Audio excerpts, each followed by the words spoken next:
रामकृष्ण हरी, रामकृष्ण हरी, रामकृष्ण हरी, रामकृष्ण हरी.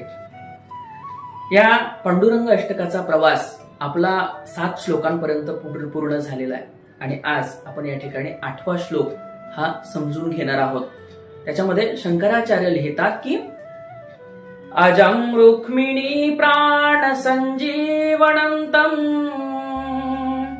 परम धाम कैवल्यमेकं तुरीयम् प्रसन्नं प्रपन्नार्त्यहं देवदेवं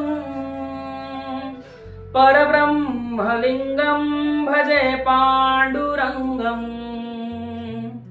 अर्थात अजम म्हणजे काय, तर ज्याला जन्म नाही किंवा जो बाल्य, तारुण्य आणि वार्धक्य या अवस्थांच्या पलीकडे आहे आणि जो रुक्मिणी मातेचा प्राणसखा आहे, अशा त्या परब्रह्माचं इथं वर्णन केलंय.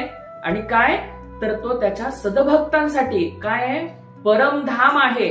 इतकंच नाही तर त्याला शरण येणाऱ्या प्रत्येक भक्तासाठी तो कैवल्याचं धाम देखील आहे. आणि म्हणून वर्णन आलंय काय, अजं रुक्मिणी प्राण संजीवनंतम परम धाम कैवल्यमेकं तुरीयम्. आणि तो सदा प्रसन्न आहे.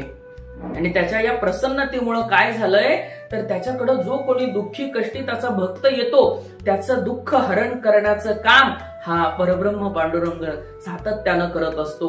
आणि म्हणून वर्णन आलं काय, प्रसन्नं प्रपन्नार्त्यहं देवदेवं परब्रह्मलिंगं भजे पांडुरंगम. आणि अशा त्या स्वतःच्या प्रसन्नतेनं आपलं दुःख हरण करणाऱ्या आनंदकंद स्वरूप परब्रह्म पांडुरंगाला मी भजतो, त्याला वंदन करतो. रामकृष्ण हरी.